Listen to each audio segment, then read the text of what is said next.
संभव।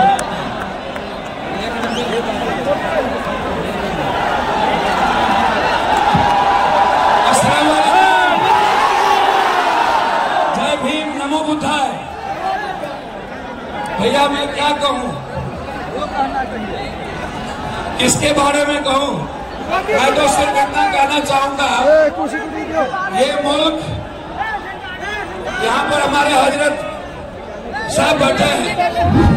हम लोग हमेशा जितने जमात के लोग हैं यहाँ पर, हजरत साहब जो इमारत शरिया जो एक इंसानियत को पैगाम देती है, जो इस दुनिया को मानवता के रास्ते चलने की ताकत देती है, हर धर्म और हर कौम मजहब की इज्जत करने का नाम है इस्लाम।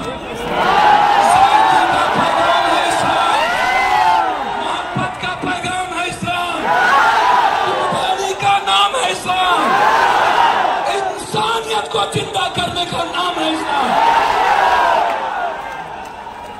ये नहीं पता चलेगा इन्हें, इन्होंने नहीं पढ़ा धर्म की किताबें, इन्होंने नहीं पढ़ी रामायण, इन्होंने नहीं पढ़ी गीता, इन्होंने नहीं पढ़ी कुरान, इन्होंने नहीं पढ़ा बाइबल। ये सिर्फ एक चश्मे से इन्होंने संविधान को नहीं पढ़ा, ये संविधान को नहीं मानते, ये मुसलमान के विरोधी नहीं है, ये मुसलमान के आड़ में सनातन की संस्कृति को मिटाना चाहते हैं। ये मुसलमान के नाम में दलित आदिवासी के अधिकार को छीनना चाहते हैं। कहीं पे निगाहें, कहीं पे निशाना, ये मुसलमान का कुछ नहीं बिगाड़ सकते। जिसका इतिहास हजरत हुसैन का हो, उन्हें नहीं पता कुर्बानी का इतिहास बहुत बड़ी ताकत है। याद रखना, वो लोग जो लोग नहीं जानते, ये हिंदू राष्ट्र की बात नहीं है। पूरी दुनिया सिर्फ संविधान को मानते हैं। ये थोड़ा सा शांत, ये जमात कुछ नहीं है आगे, इससे तिरकुंडा पूरे पतरा फटा हुआ है। मोदी जी, आप क्या, जब हिटलर नहीं रहे तो आप कैसे रहोगे?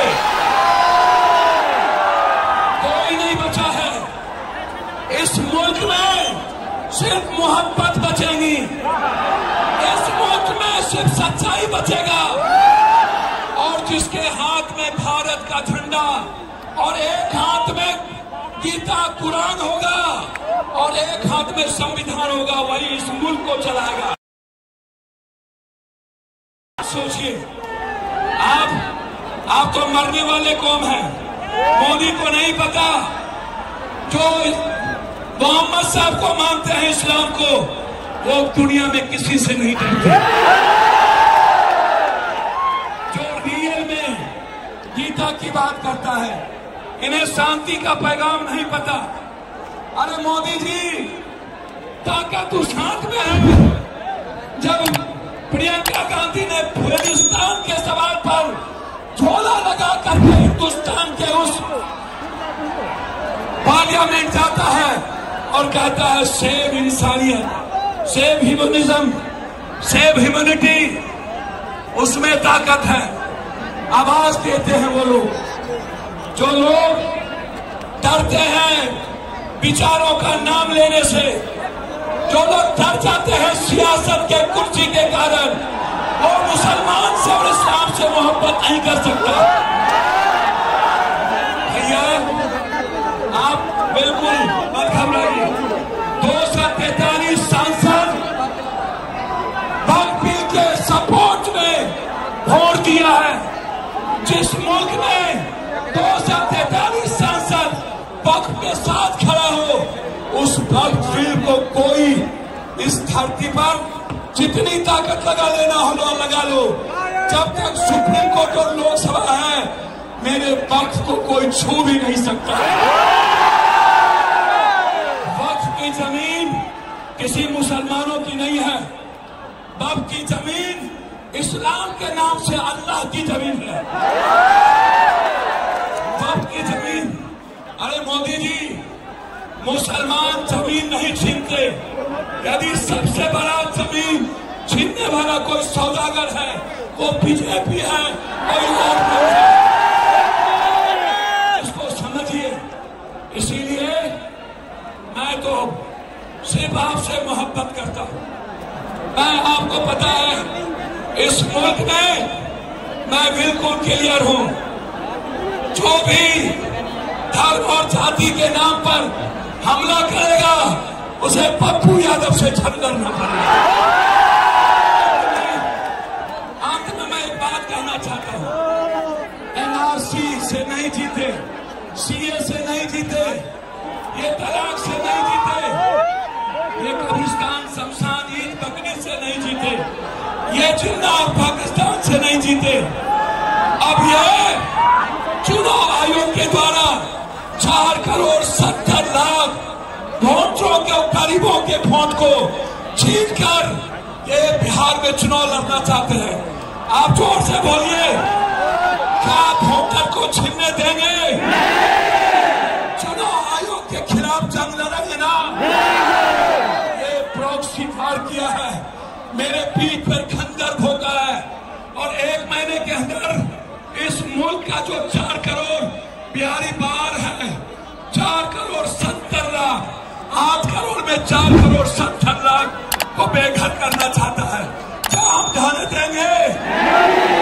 इन्हीं शब्दों के साथ मैं आपको कह देता हूं, जब जब संविधान पर हमले होंगे, जब जब किसी शांति और मानवता के लिए जीने वाला इस्लाम हो या सिख सनातन पर हमला होगा, और ये पाखंडी बाबा से लेकर नरेंद्र मोदी जी आपको हमला करेंगे, लेकिन ये मुल्क आपको बर्दाश्त नहीं करेगा।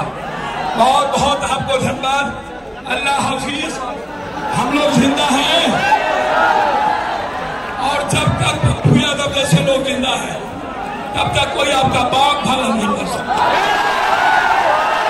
हमारे हजरत साहब ने आदेश दिया था, और हजरत साहब ने सभी जगह खाने की व्यवस्था किया। जिन्हें भूख लगे 1 लाख लोगों की व्यवस्था आपके पीछे है।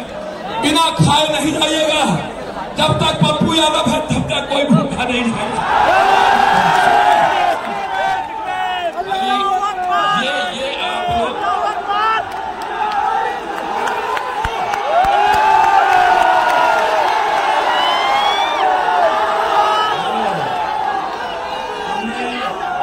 झारखंड से आए हुए वाकर आलिम दीन जनाब मौलाना मुफ्ती